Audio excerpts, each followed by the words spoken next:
Bismillahirrahmanirrahim. Assalamualaikum warahmatullahi wabarakatuh. Alhamdulillah wassalatu wassalamu ala Rasulillah wa ala alihi wa sahbihi wa mawalah wa la hawla wa la quwata illa billahi wa ba'd. Alhamdulillah, di pagi ini kembali kita bisa hadir di majelis ilmu di Masjid Sukajadi, dan kita masih meneruskan kajian kita membahas kitab 175 Jalan Menuju Surga karya Naib bin Mamduh Al-Suud, dan kita masuk pada poin ke-23 pada halaman 72 tentang orang-orang yang diharamkan bagi mereka api neraka. Kita baca hadisnya baru kita jelaskan. Rasulullah sallallahu alaihi wasallam bersabda dalam hadis Itban radhiyallahu an yang telah disebutkan terdahulu. Jadi ini hanya pengulangan. Fa inna Allaha qad harrama 'alan nari man qala la ilaha illallah yabtaghi bidzalika wajhallah. Sesungguhnya Allah Subhanahu wa taala telah mengharamkan atas neraka orang yang mengucapkan tidak ada sesembahan yang berhak disembah kecuali Allah,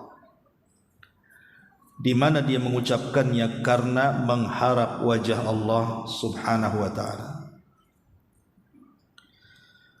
Kemudian Rasulullah SAW juga mengatakan, ala ukhbirukum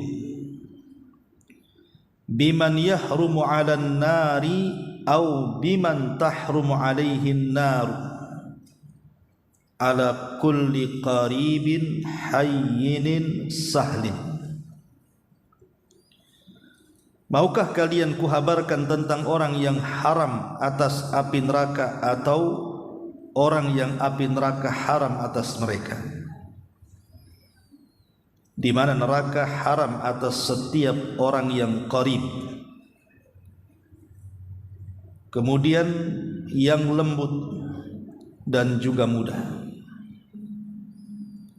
Yang dimaksud dengan qarib di sini adalah orang yang dekat dengan hati-hati manusia, penyayang dan tidak kasar. Ibnu Allan di dalam kitab Dalil Al-Falihin berkata, neraka haram atas setiap orang yang dekat dengan manusia dengan kebaikan dan kelembutannya. Ma'asyiral muslimat yang dimuliakan Allah Subhanahu wa taala, poin ke-23 ini menjelaskan kepada kita tentang orang-orang yang diharamkan neraka menyentuhnya. Dan kita tahu bahwa seringan-ringannya orang yang masuk neraka azabnya itu adalah yang diletakkan kakinya di neraka sampai mata kakinya, tapi cukup mendidihkan kepalanya. Dan itulah azab yang Allah berikan kepada paman Nabi, Abu Talib. Itulah azab yang paling rendah. Jadi nerakanya itu cuma sampai tumitnya saja, tapi cukup mendidihkan kepalanya. Ini yang paling ringan. Macam mana pula yang paling berat? Makanya para ulama salaf, apabila datang di malam hari, kemudian terjadi kegelapan yang meluas di mana-mana, karena di zaman itu kan belum ada listrik penerangan kecuali lewat obor dan yang semacamnya. Jadi orang-orang soleh dahulu itu kalau datang malam kemudian menggelapkan semuanya, mengingatkan mereka akan gelapnya api neraka. Makanya orang-orang soleh mereka bangun di tengah malam, kemudian melaksanakan tahajud karena takutnya mereka kepada neraka. Makanya Nabi SAW apabila sholat kemudian membaca ayat-ayat neraka, maka Rasul terkadang menangis karena ketakutannya Rasul kepada api neraka. Kalau seandainya Nabi SAW saja yang sudah dijamin kehidupannya, artinya sudah diampuni dosa yang telah, yang sedang dan yang akan datang saja, ketakutan apabila memikirkan neraka, macam mana pula kita yang tidak ada jaminan, harusnya lebih takut lagi dari neraka.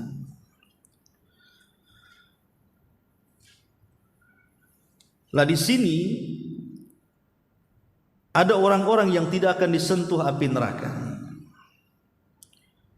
Di antaranya pengarang menyebutkan dua perkara, sebenarnya banyak, nanti kita tambah. Lah salah satunya adalah hadis yang pertama, di mana Nabi SAW mengatakan Allah haramkan api neraka itu atas orang yang mengatakan tidak ada sesembahan yang berhak disembah kecuali Allah, karena mengharap wajah Allah Subhanahu wa ta'ala. Maknanya neraka tidak akan menyentuh orang-orang yang mentauhidkan Allah Subhanahu wa ta'ala. Lah di antara ciri-ciri orang itu husnul khatimah adalah orang yang berhasil ketika sebelum wafatnya mengucapkan kalimat la ilaha illallah.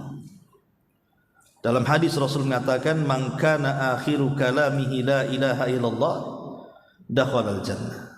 Siapa yang akhir ucapannya berhasil mengucapkan kalimat la ilaha illallah, maka orang itu dijamin masuk surga. Karena di antara tanda-tanda husnul khatimah adalah ketika wafatnya dia bisa mengucapkan kalimat tauhid. Ini yang pertama, bicara tentang orang yang mentauhidkan Allah Subhanahu wa ta'ala. Ini sudah lewat hadisnya ya pada bab awal-awal.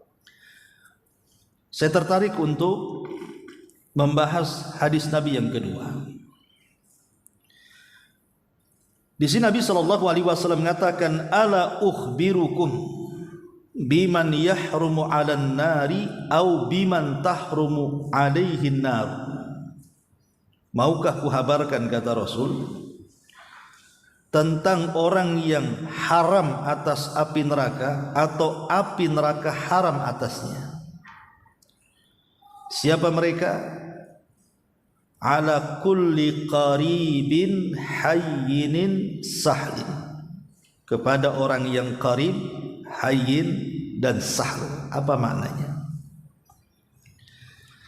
Hadis ini menjelaskan kepada kita tentang makarimul akhlak, tentang akhlak-akhlak mulia.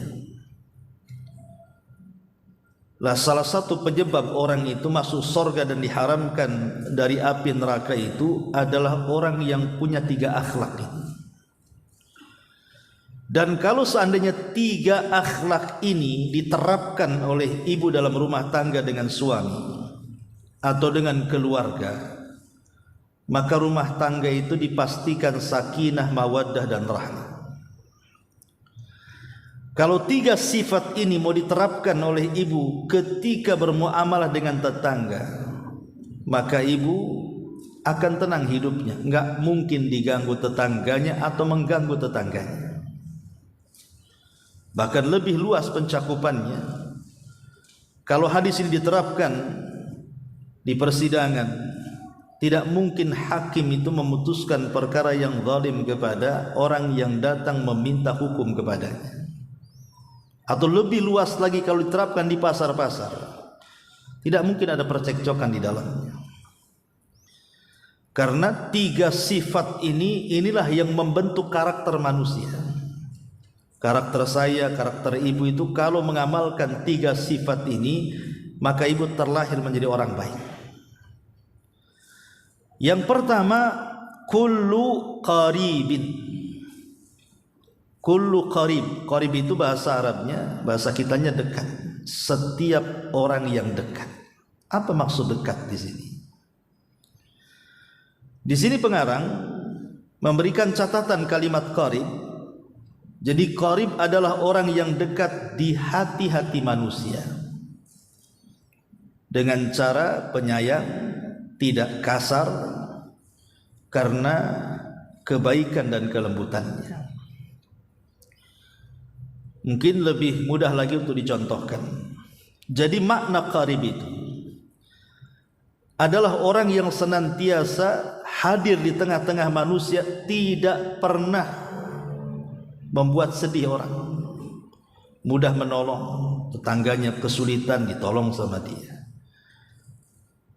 Dia punya hutang, cepat dibayar. Ada tetangganya yang jahil, diajari pengetahuan. Ada tetangganya yang kelaparan, lekas dibantu dan dikasih makan. Ada tamu, dimuliakan. Ada tetangganya mungkin kemalangan atau apa, langsung datang ke rumahnya dan menghiburnya. Muamalahnya mudah. Jadi qarib itu dekat dengan manusia, suka memberikan manfaat. Dia tidak tahan kalau ada orang susah, langsung dibantu, langsung dihibur. Itulah makna qarib. Jadi qarib itu orang yang lembut, sayang, mudah gitu ya, dan tidak suka mempersulit orang. Dalam sebuah hadis Nabi SAW mengatakan, Rasul, amalan yang paling dicintai Allah itu apa? Maka Nabi SAW mengatakan, sururun tudkhiluhu ala qalbil muslim. Jadi amalan yang paling dicintai Allah adalah ketika kita bisa memasukkan perasaan senang ke hati orang. Jadi dia pandai menyenangkan orang gitu ya. Jadi kalau ada orang sedih datang dihibur, ada orang susah datang dibantu, senang dia, minimalnya didoakan dan begitu seterusnya. Itulah qarib, dekat dengan manusia. Karena ada orang-orang di masyarakat itu sulit didekati. Apalagi sudah mentang-mentang dulu belum jadi RT, sudah jadi RT, susah pula ketemu dengan dia. Gak bisa minta tanda tangannya kecuali ngasih duit. Nah itu bukan qarib. Atau mungkin ibu bekerja di pemerintahan, membuat KTP saja setengah mati. Jadi ada orang-orang yang susah bermuamalah. Ini orang kalau susah bermuamalah, orang gak senang kan. Ibu saja kalau seandainya jarang senyum, susah senyum itu kan, kayak dijahit mulutnya itu, orang gak suka. Orang kok mulut apa, mukanya kayak gitu ya. Itu saja sudah diomongin orang gitu. Padahal belum ngomong tuh, baru tidak mau senyum, tidak mau nyapa saja orang gak suka. Macam mana lebih daripada itu? Makanya kenapa akhlak qarib ini kalau diterapkan itu semua orang suka dan senang, dan semua pasti ingin mendekat dia. Karena orang ini memang suka menghibur, ceria, senang. Pokoknya didekati atau mendekati orang itu orang gak lari. Kan ada orang kalau mendekat dengan kita, kita pula lari dari dia. Atau kita yang mendekat kepada dia, dia pula lari dari kita. Ada orang kayak gitu itu. Lah itu karena tidak punya sifat qarib tadi. Jadi orang malah jauh dari kita. Enggak mau kita ini dekat-dekat dengan manusia atau manusia dekat dengan kita. Lah inilah kalau orang punya sifat qarib itu disukai orang susah, disenangi orang kaya gitu ya. Disukai orang sakit, disenangi orang yang sehat. Maka qarib ini penting dalam kehidupan. Ini yang pertama.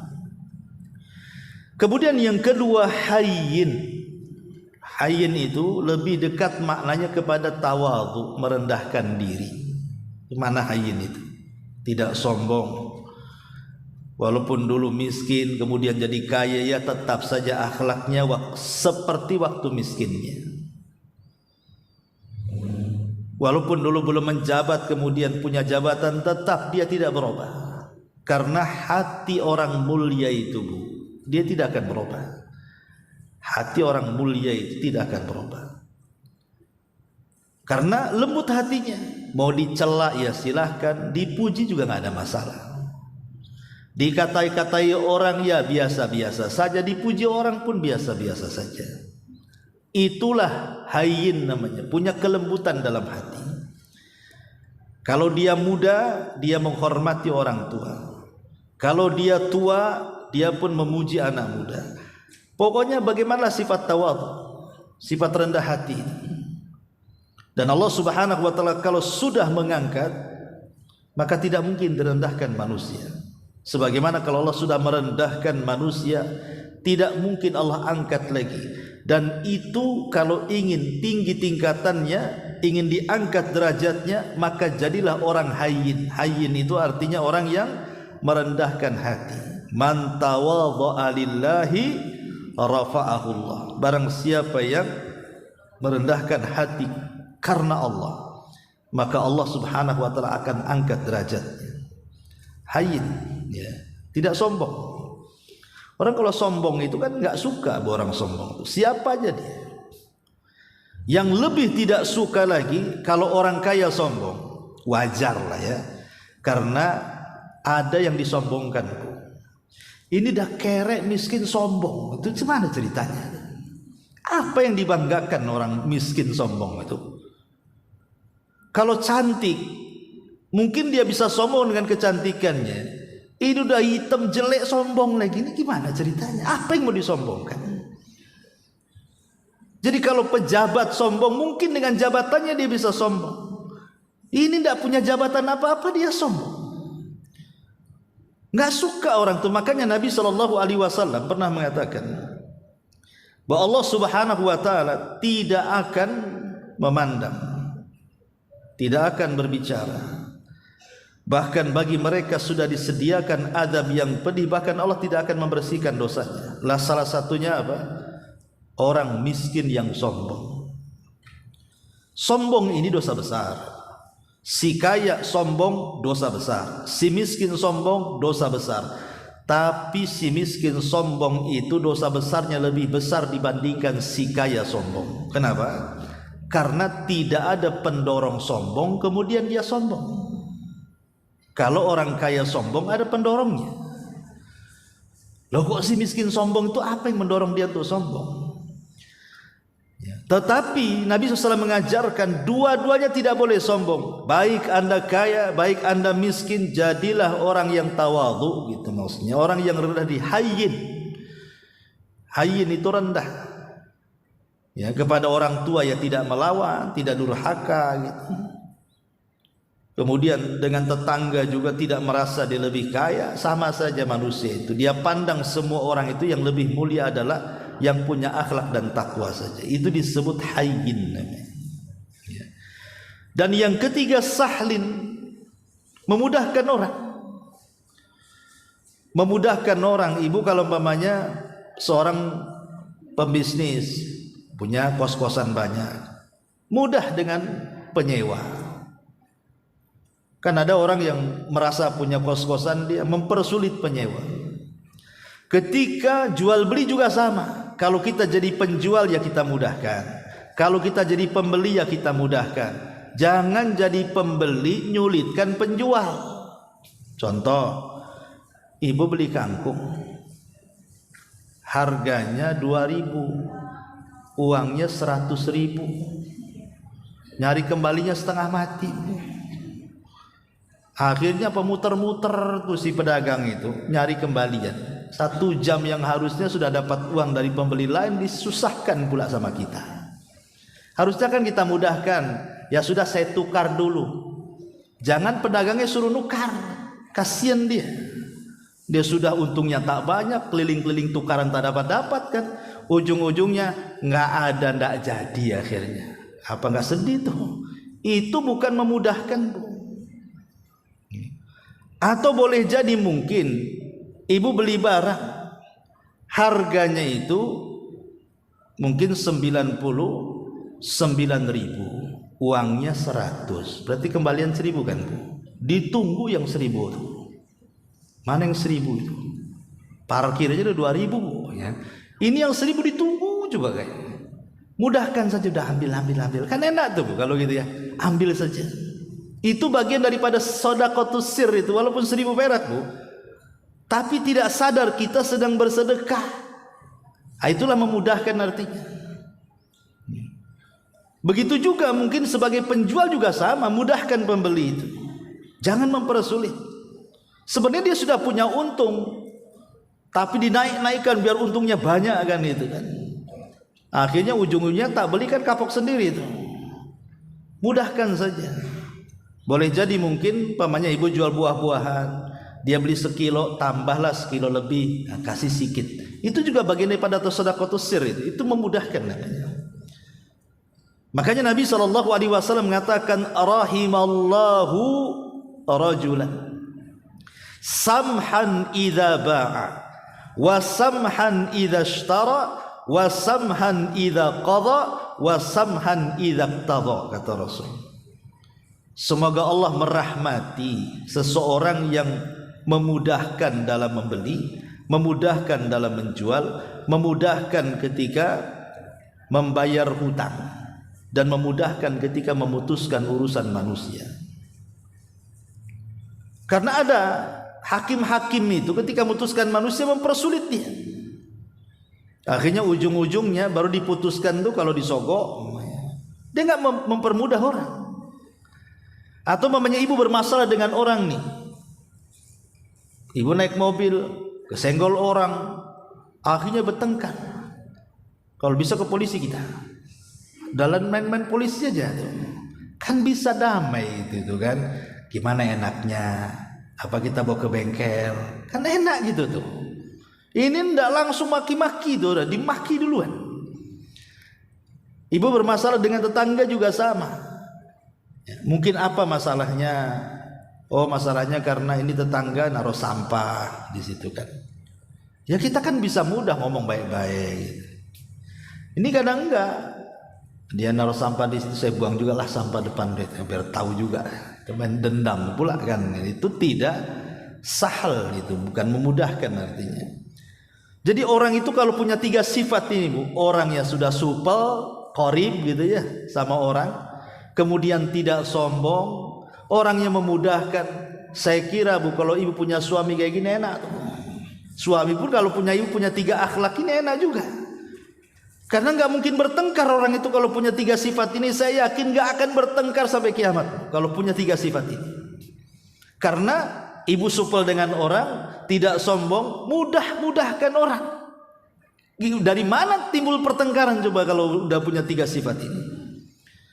Makanya dari sekarang minimal ibu ajari nih 3 sifat ini ke anak-anak. Bacakan hadis ini ke anak-anak supaya anak-anak ini kalau tumbuh besar punya 3 sifat ini. Dan 3 sifat inilah yang kemudian Nabi SAW mengatakan akan diharamkan neraka kepadanya atau neraka tidak mau menyentuhnya.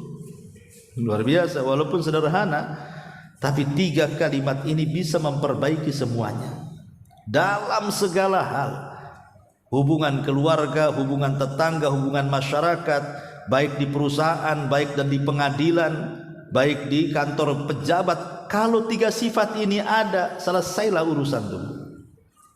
Karena begini, karena kecenderungan manusia itu biasanya buat perkara ya.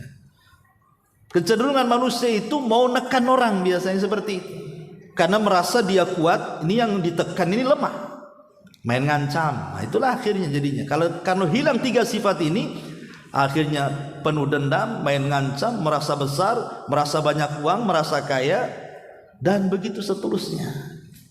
Ya, jadi kenapa sampai Nabi SAW mengatakan neraka haram kepadanya? Ya karena memang mulianya luar biasa 3 sifat ini. Bisa memperbaiki urusan manusia, terlahir menjadi orang baik. Ma'asyiral muslimat yang dimuliakan Allah Subhanahu wa taala, ini diantara hal-hal yang bisa memasukkan orang ke surga dan haram neraka padanya. Lalu apalagi yang tidak dicantumkan? Ini kan hanya menyebutkan 2 contoh saja. Jadi pengarang ini hanya menyebutkan 2 contoh orang-orang yang diharamkan dari api neraka. Lalu apalagi yang di luar kitab ini? Ya. Kita buat poin saja biar mudah.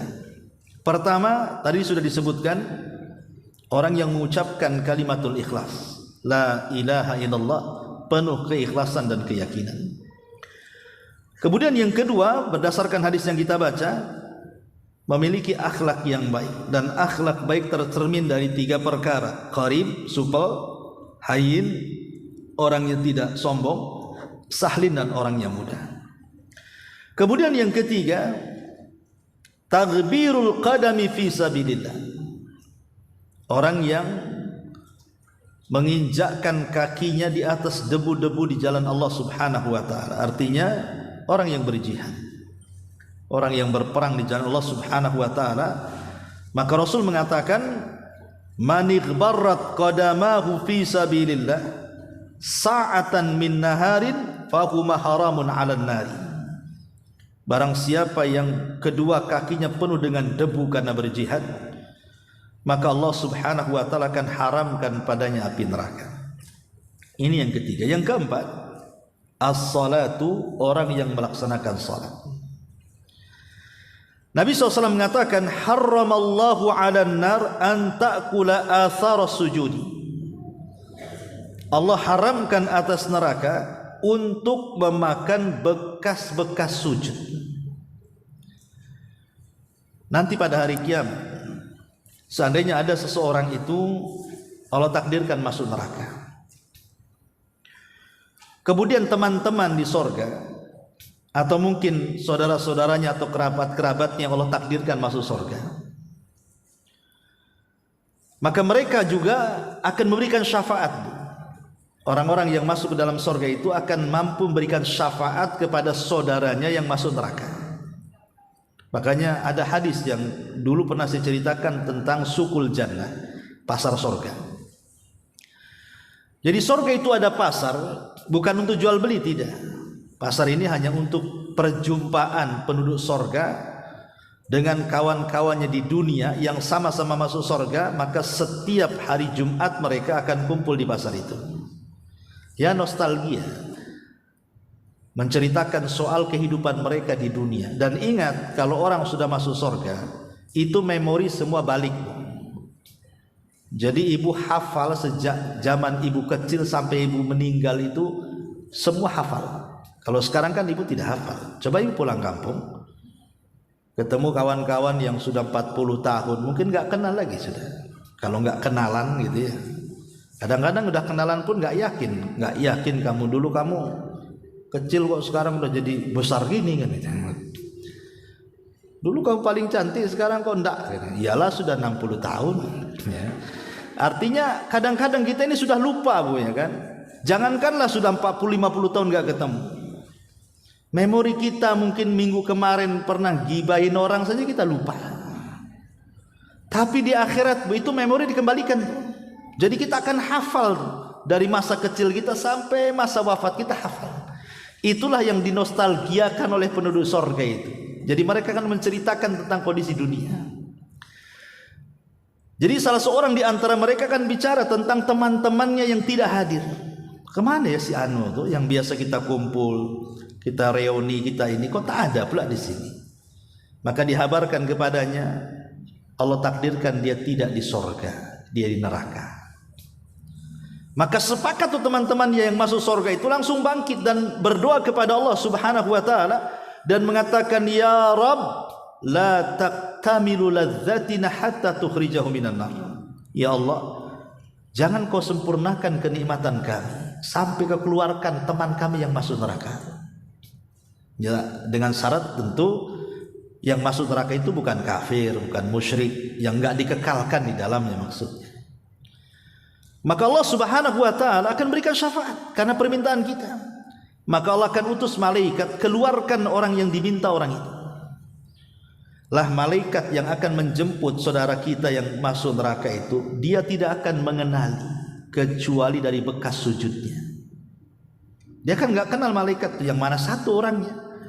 Tapi mereka para malaikat yang hendak mengambil teman kita yang masuk neraka itu hanya kenal dari bekas sujud. Disinilah Nabi SAW mengatakan, harramallahu 'alan nar an ta'kula athar sujud.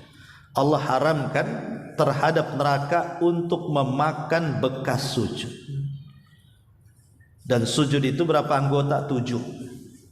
Nih, 1, 2 tangan, 2 lutut, kemudian 2 ujung telapak kaki, sudah 6. Baru dahi 7 dengan hidung. Itu namanya rukun sujud. Kalau rukun ini tidak nempel di bumi, tidak sah sujudnya.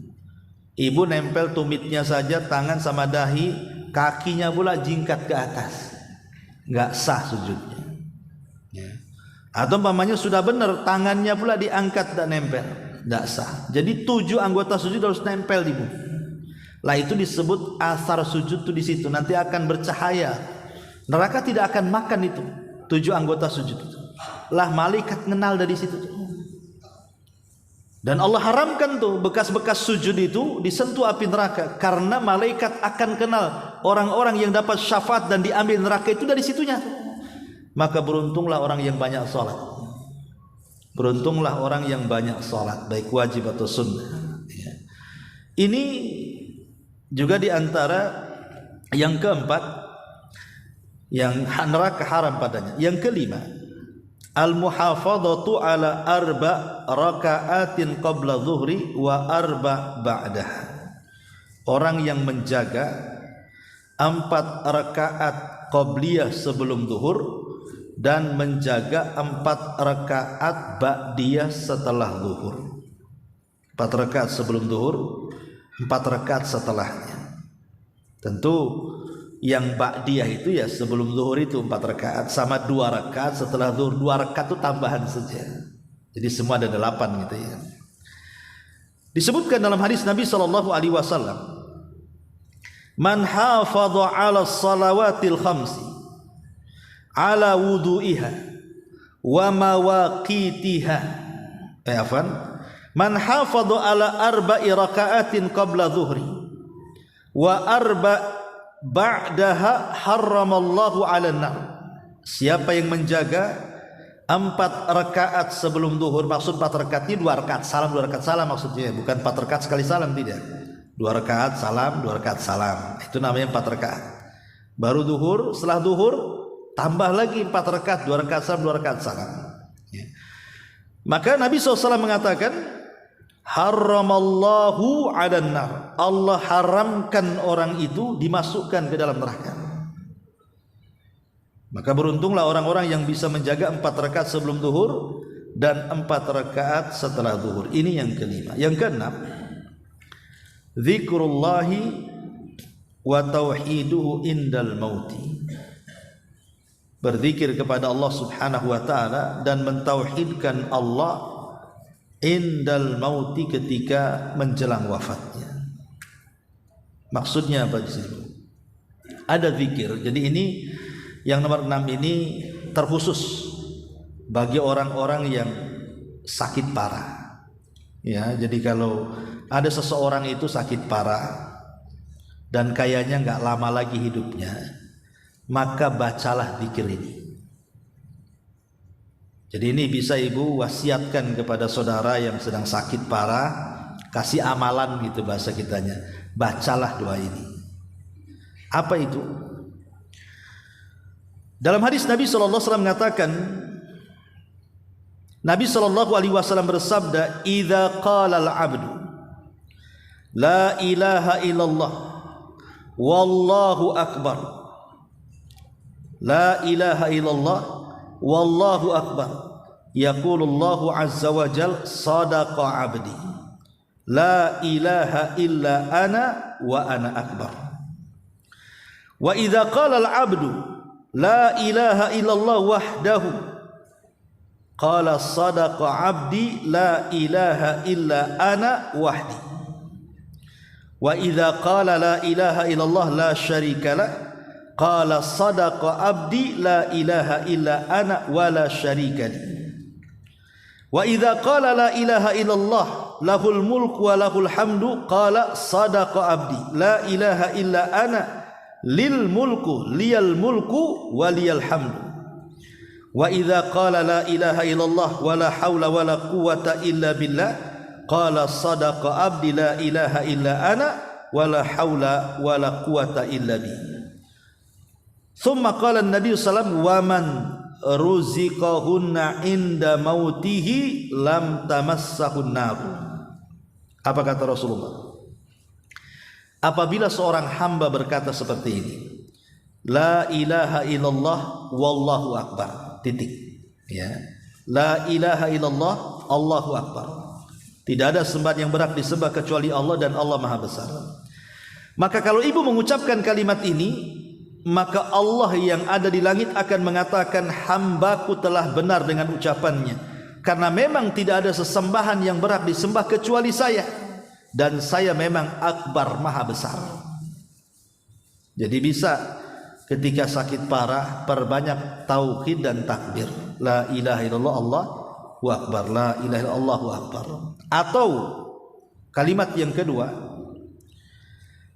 apabila seorang hamba mengucapkan la ilaha illallah wahdah, pendek, la ilaha illallah wahdah, tidak ada sembahan yang berhak disembah kecuali Allah semata, maka Allah yang di langit akan mengatakan, hambaku telah benar ucapannya, karena tidak ada sembahan yang berhak disembah kecuali satu, dan sayalah satu-satunya. Maka bisa mengucapkan la ilaha illallahu wahdah, pendek juga. Kemudian kalimat yang ketiga, ibu bisa baca, dan apabila seorang hamba mengucapkan la ilaha illallahu la syarikalahu, tidak ada sembahan yang berhak disembah kecuali Allah yang tidak ada sekutu dengannya, maka Allah yang di langit akan mengatakan, ya memang hambaku telah benar dengan ucapan itu, bahwa tidak ada sesembahan yang berhak disembah kecuali aku, dan memang aku tidak punya sekutu dengan siapapun. Jadi lafaz yang ketiga, la ilaha illallahu la syarikalah. Atau yang keempat, ibu bisa membaca apabila seorang hamba mengucapkan la ilaha illallahu lahul mulku wa lahul hamdu. La ilaha illallahu lahul mulku wa lahul hamdu. Tidak ada sembahan yang berhak disembah kecuali Allah, baginya kerajaan dan baginya pujian. Maka Allah yang ada di langit mengatakan, hambaku telah benar dengan ucapannya, memang tidak ada sembahan yang berhak disembah kecuali aku, dan kerajaan serta pujian itu hanya milik aku. Atau yang terakhir, ibu bisa membaca la ilaha illallah wala haula wala quwata illa billah. Tidak ada sembahan yang berhak disembah kecuali Allah, dan tidak ada daya dan upaya kecuali datang dari Allah. Maka Allah akan mengatakan dari langit, sudah benar hambaku dengan ucapannya, karena tidak ada sembahan yang berhak disembah kecuali aku, dan tidak ada daya dan kekuatan kecuali milikku. Apa kata Rasulullah? Siapa yang diberikan rizki menjelang wafatnya mampu mengucapkan lafaz-lafaz itu, maka neraka tidak akan menyentuhnya. Ya, ibu tinggal pilih lafaz yang mana. La ilaha illallah wallahu akbar, atau la ilaha illallah wahdah, atau la ilaha illallah la syarikalah, atau la ilaha illallah la haula wala quwata illa billah. Ibu kasih tahu tuh yang sakit-sakit parah, baca. Ya, siapa tahu Allah takdirkan dia meninggal, dia mengamalkan pula zikir-zikir yang disabdakan Nabi. Bisa jadi Allah takdirkan Allah akan jauhkan dia dari api neraka. Ini juga yang keenam. Kemudian yang nomor 7, al-buka'u min khasyatillah. Orang yang menangis karena takut kepada Allah. Nabi SAW mengatakan, ainani la tamassuhuman nar. Ada dua mata, kata Rasul, tidak akan disentuh api neraka. Ainun bakat min khasyatillah, mata yang menangis karena takut kepada Allah. Wa ainun batat takhrusu fi sabilillah, dan mata yang tidak pernah tidur karena menjaga perbatasan-perbatasan dengan musuh, berjihad, ya.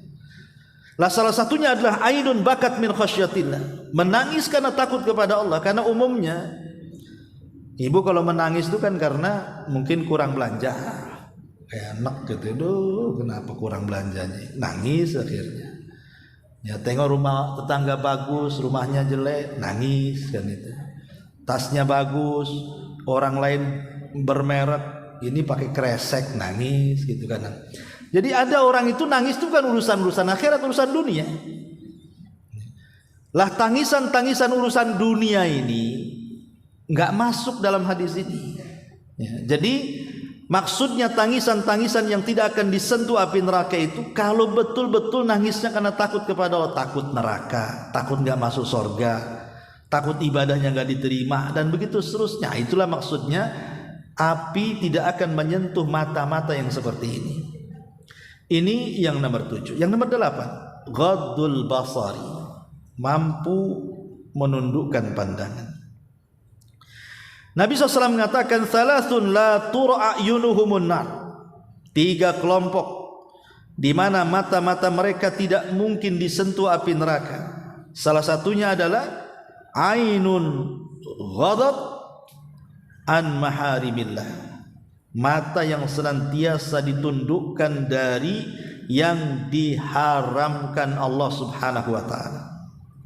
Apapun yang diharamkan, maka matanya akan ditunduk. Karena banyak orang-orang itu yang mereka tidak menundukkan pandangan. Suami tetangga lewat, dipandangin sama ibu. Kok cakep suami? Suami saya kok tak cakep kayak dia ya. Kadang-kadang dibanding-bandingkan, ini suami tetangga rajin, nanti ditengok udah pagi-pagi, ini suami sendiri masih tidur. Lah ini jangan pernah memandang orang-orang yang bukan layak kita pandang, dan juga jangan membanding-bandingkan. Karena berawal dari pandangan ini akhirnya membandingkan. Bang, tengok tuh orang sebelah. Nah, itu mulai itu kalau begitu tuh. Ya. Emang kenapa? Tengok tuh suami sebelah itu. Jam 6 sudah bangun, ayam belum bangun, abang pun ikut ayam pula. Bangun-bangun. Ini bahaya, Bu. Seolah-olah ibu itu maunya suami ibu tuh suami tetangga maunya. Cuman tidak ngaku, jadi ngomongnya gitu sama suaminya itu. Tengok tuh suami tetangga. Maunya ya suami itu suami tetangga itu. Mau langsung atau tidak langsung sebenarnya seperti itu. Itu mafhumnya kan. Dan ini bahaya. Ya, makanya ini gara-gara tidak pernah menundukkan pandangan. Atau mungkin ibu masuk mall, masuk apa kan, nampak ada baju bagus, ini harga mahal, uang tak ada, ditekan suaminya. Akhirnya suaminya pusing lah. Nah, itulah jadi korupsi akhirnya. Suaminya juga akhirnya yang penting istrinya suka, nggak peduli dia cari uang. Judi online akhirnya. Jadi hal-hal yang seperti itu berawal dari ghadul basar sebenarnya. Kalau dia tidak mampu menundukkan pandangan, akhirnya larinya ya ke syahwat tadi. Nah, maka orang-orang yang menundukkan pandangan ini Allah berikan kehususan bahwa mata-mata mereka tidak akan disentuh api neraka. Kemudian yang nomor 9, as-sabru ala faqdil waladi, mampu bersabar ketika kehilangan buah hati. Kalau seandainya Bu, orang tua ibu meninggal, ibu sedih, pasti sedih karena itu musibah juga. Atau mungkin ibu kehilangan pasangan, itu sedih banget tentunya kan. Dan itu musibah juga. Tapi musibah kehilangan anak itu melebihi kehilangan pasangan, bahkan melebihi kehilangan orang tua. Itulah kenapa kemudian sabar ketika kehilangan anak itu lebih besar pahalanya dibandingkan kehilangan pasangan atau orang tua. Kalau kehilangan pasangan memang dari dulu pengen cerai ibu ya. Alhamdulillah dah mati, nggak perlu lagi repot saya, sekawin lagi. Ya. Atau mamanya kalau kehilangan orang tua ini yang saya tunggu-tunggu dari kemarin saya tengok berangkas saja. Mungkin sertifikatnya di situ semua kan. Gak didoakan dah mati dia. Tapi kalau anak apa yang diharapkan coba? Memang itu buah hati kita. Makanya orang tua itu kadang-kadang nggak berpikir itu. Apa yang dimaukan anak itu mau sesat mau benar pun dilayani itu. Mau dibelikan saja. Apalagi nenek sama cucu. Ya. Jadi inilah kenapa Nabi SAW mengatakan la yamutu li ahadin minal muslimin salasa minal waladi fatamassahun nar illa tahillatal qasam. Tidaklah meninggal salah seorang dari kaum muslimin ditinggal mati oleh anaknya maka neraka tidak akan menyentuhnya. Kata para ulama, catatan kata Imam Nawawi, selama dia sabar. Saya kenal dulu ada seorang ibu-ibu itu curhat, udah 5 tahun anaknya meninggal, tidak bisa hilang dari otaknya tuh. Jadi pikirannya itu kadang sedih, dengar lagi nanti menangis, nanti menangis. Begitu kadang-kadang. Ya mungkinlah, jangankan kita, Nabi aja menangis kok ketika meninggal Ibrahim. 3 hari Rasul menangis, meneteskan air mata ketika Ibrahim meninggal. Itu Nabi itu. Sampai ketika Nabi menangis itu Abdurrahman datang, Abdurrahman bin Auf, dan mengatakan, Rasul, kan kamu melarang tidak boleh menangis saat ada orang meninggal. Maksudnya hadis tentang larangan niyahah tidak boleh. Tapi Rasul mengatakan ini bukan niyahah wahai Abdurrahman, ini tangisan rahmat. Ya wajarlah orang tua menangis gara-gara kematian anak. Karena mata ini bisa menangis, hati bisa sedih, dan perpisahan aku dengan Ibrahim itu sangat menyesakkan dada. Tapi saya berusaha tidak mengucapkan kecuali yang Allah redhoi, kata Nabi. Boleh kita menangis, tapi jangan berkata-kata kecuali yang diridhoi Allah. Jadi kalau mamanya ada yang ibu cintai meninggal dunia, boleh menangis, tapi jangan tasakhut. Tasakhut itu artinya mengeluarkan kata-kata yang menolak takdir, itu yang dilarang. Kalau sampai mengeluarkan kata-kata yang menolak takdir, ataupun gerakan-gerakan badan yang kesannya dia tidak terima dengan kematian, seperti guling-guling, ambil gunting, dicukur-cukur rambut, dirobek-robek, udah kayak orang gila, itu namanya niyahah, tak boleh. Tapi kalau duduk nangis itu saja, dan dia berusaha menahan lisan, itu tidak ada masalah, karena Rasul pun menangis ketika kematian Ibrahim. Ya, maka ini yang ke-9, sabar ketika kehilangan anak. Ya, ini diantara 9 perkara yang sebutkan para ulama tentang neraka tidak akan disentuh. Lalu sebaliknya, siapa orang-orang yang sorga tidak akan menyentuhnya dan dia tidak akan disentuh sorga? Ini kebalikannya. Ya, pertama al-musyrik, ya tentu orang yang melakukan kesyirikan itu tidak akan disentuh sorga. Sorga aja tidak mau menyentuh dia. Karena di dalam hadis Nabi dalam Al-Quran sendiri, dalam surah Al-Ma'idah 72 jelas Allah subhanahu wa ta'ala mengatakan, innahu man yushrik billahi faqad harramallahu alaihil jannah. Sesungguhnya orang-orang yang menyekutukan Allah, maka Allah haramkan sorga. Sorga tidak akan menyentuhnya dan dia tidak akan tersentuh sorga. Ini yang kekalnya. Kemudian al-muntahir, orang yang bunuh diri. Orang yang bunuh diri. Disebutkan dalam hadis Jundub ibn Abdillah radhiyallahu an, qala Rasulullah SAW, kana fi man kana qablakum rajulun bihi jurhun fajazi'a fa akhadha sikkinan fahazza biha yadahu famaraqa damun hatta mata. Qala Allah Ta'ala, badarani abdi binafsihi haramtu alaihil jannah. Kata Rasul, umat sebelum kita, dia punya luka dalam badannya, sakit yang berkepanjangan, tidak tahan, diambilnya pisau, kemudian diiris urat nadinya, kemudian meninggal.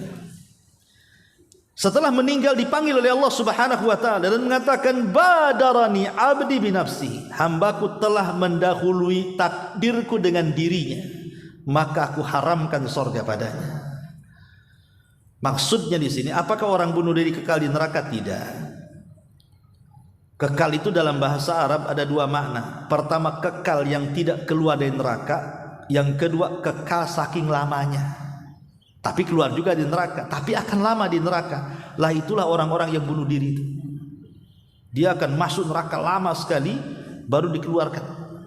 Bayangkan hidup neraka lama gimana? Dikiranya orang bunuh diri itu menyelesaikan masalah mungkin kan, Bu. Jadi kalau stres banyak utang lah bunuh diri saja. Dikiranya dengan bunuh diri selesailah utang, Bu. Rupanya di kuburan lebih dahsyat lagi siksaannya tuh. Kan sekarang kan banyak orang yang gara-gara judi online, banyak orang bunuh diri itu. Memang krisis judi di Indonesia itu. Konsumsi judi terbesar di dunia katanya. Naudzubillah kan itu. Nah, jaga suami, ya, jangan sampai terlibat judi online. Ini yang kedua. Yang ketiga, al-imamul ghash li ra'iyatihi, pemimpin penipu, menipu rakyatnya. Pemimpin pencitraan terhadap rakyatnya. Hakikatnya dia sedang menipu. Nabi SAW mengatakan, ma min walin yali ra'iyatan minal muslimin fayamutu wa huwa ghas lahum illa harramallahu alaihil jannah. Tidaklah seorang pemimpin yang diserahi rakyat untuk dipimpinnya, berkhianat kepada rakyatnya, maka Allah haramkan padanya surga. Kenapa? Saya kalau berdusta dengan ibu, dosa saya dengan 1 orang saja ibu. Tapi kalau pemimpin berdusta, dia menanggung dosa 1 negara. Itu masalahnya. Kalau dia melakukan kecurangan seorang pemimpin ini, maka dia akan menanggung dosa rakyatnya itu. Makanya kalau dia berbuat baik, dia akan menanggung pahala rakyatnya. Besar dia untungnya. Kalau sekali dia buat kebijakan nih, dan kebijakan ini baik untuk semua rakyatnya, berarti pahala satu negara diberikan kepadanya. Makanya kenapa ketika Nabi SAW menyebutkan 7 kelompok yang akan mendapatkan naungan di hari yang tidak ada naungan kecuali naungan arsy Allah, salah satunya di urutan pertama adalah pemimpin yang adil. Ya karena dia dapat pahala rakyatnya kan itu. Sebaliknya kalau dia membuat kebijakan menipu rakyatnya, Anda tanggung saja dosa rakyat Anda, bawalah itu ke neraka. Makanya wajar kalau Nabi mengatakan Allah haramkan sorga itu para pemimpin pengkhianat. Kemudian juga man akhadha malal muslim bighairi haq, orang yang mengambil harta seorang muslim tanpa hak dibenarkan. Seperti mamanya mengambil tanah seorang walaupun 1 jengkal gitu ya. Ataupun mamanya ingin merebut warisan saudaranya padahal dia enggak punya hak di situ. Atau ingin merebut langganan orang lain padahal itu sudah ada langganan ke situ, dan macam-macam lah mengambil hak itu. Nabi mengatakan man iqtata'a haqqa mri'in muslim biyamin faqad aujaballahu lahun nar wa harrama alaihi al-jannah. Faqala lahu rajulun wa in kana syai'an yasiran ya Rasulullah, qala wa in qadiban min araqin. Barang siapa yang mengambil hak seseorang muslim dengan sumpahnya, maka Allah wajibkan neraka baginya dan Allah haramkan sorga baginya. Seorang laki-laki berkata, wahai Rasul, walaupun sesuatu yang kecil, ya walaupun hanya sebiji siwak, ya walaupun hanya sebiji siwak. Naudzubillah. Siwak berapalah harganya? Nah sekarang kan ada tuh konflik keluarga gara-gara waris. Dia tidak punya hak di situ sebenarnya, dia ambil. Dan itu paling banyak di masyarakat terjadi. Ya, ataupun umpamanya kalau desa itu nyangkulin sawah, akhirnya tanah awalnya sejengkal ngambil, akhirnya 1 kilo pula itu habis sawah orang dicangkulin dia. Kan ada orang yang mengambil hak seperti itu. Nah ini masuk juga sorga tidak akan menyentuhnya. Maksudnya ya nanti kalau di seorang muslim masuk juga, tapi kan dilama-lamain di sorganya, di nerakanya ya. Kemudian juga qati'ur rahim, orang yang memutus silaturahim. Orang yang mutus silaturahim berdasarkan hadis Nabi SAW mengatakan, faman qata'aha harramallahu alaihil jannah. Siapa yang memutuskan silaturahim maka Allah haramkan padanya surga. Kemudian yang selanjutnya manidda ila ghairi abi, orang yang mengaku kepada yang bukan keturunannya. Rasul mengatakan manidda ila ghairi abi wa huwa ya'lam fal jannatu alaihi haram. Siapa yang mengaku kepada yang bukan keturunannya, dia tahu itu bukan keturunannya, maka sorga haram padanya. Seperti orang ngaku-ngaku turunan Nabi padahal bukan, gitu ya. Atau ngaku-ngaku turunan, umpamanya di Indonesia ini kan kalau sistem kerajaan dulu banyak tuh turunan ningrat padahal nggak ada ningratnya, itu masuk pada hadis ini. Atau kalau di anaknya sudah sukses dari desa ke kota, udah kaya gitu, nggak ngakui bapaknya karena miskin, gitu ya. Dan begitu seterusnya. Dan yang terakhir, waman qatala muahidan, orang yang membunuh orang kafir yang dilindungi pemerintah. Nggak boleh. Orang kafir itu ada 3, ada 4. Yang boleh dibunuh itu cuma 1. Yang 3 itu harus dilindungi. Pertama kafir zimmi. Kafir zimmi itu kalau ibu punya tetangga non muslim, dia memang sudah orang Indonesia, punya KTP Indonesia, hidup bersamaan dengan kita, itu disebut zimmi, Bu. Lindungi mereka, jangan disakiti ya. Yang kedua ada namanya kafir musta'man. Kafir musta'man itu orang kafir yang diberikan suaka pemerintah. Ada orang Australia, Singapura, non muslim datang ke Indonesia, dikasih visa sama pemerintah, dikasih suaka, silakan jalan sana, silakan rekreasi, silakan bisnis, silakan itu. Ini orang kafir seperti ini dilindungi, tidak boleh dibunuh. Kemudian yang ketiga ada kafir mu'ahad. Umpamanya ada negara Indonesia berhubungan dengan negara Malaysia, dengan negara Australia atau Amerika atau Barat yang non muslim itu. Ada hubungan bisnis bilateral atau politik atau hubungan apalah pokoknya. Maka kalau ada hubungan maka tidak boleh diperangi. Ada hubungan, ya. Yang boleh diperangi ini kalau orang kafir nembakin kita, kayak orang Israel tuh nembakin Palestina. Nah itu ya tidak mungkin ditembakin diam saja, ya kita melawan lah kan itu. Itu boleh. Kalau mereka mengangkat senjata memerangi kita, kita perangi balik. Itu hanya satu yang boleh diperangi kalau mereka mengangkat senjata. Kalau tidak mengangkat senjata tidak boleh. Karena konsekuensinya kalau kita membunuh seperti teroris-teroris itu kan, kadang-kadang mereka meledakkan diri di mana-mana. Ini mereka nggak pernah melihat pembagian kafir orang teroris itu. Pokoknya nampak orang kafir mau dibunuh saja. Padahal Islam ini agama rahmatan lil alamin. Ada pembagiannya, orang kafir tidak semua dibunuh. Orang kafir yang dibunuh itu kalau dia merangi kita, kalau nggak memerangi ya kita lindungi mereka. Boleh jadi masuk kepada kafir dhimmi, atau mungkin kafir ahdi, atau kafir musta'man. Jadi dari 4 kafir itu cuma 1 yang boleh diperangi.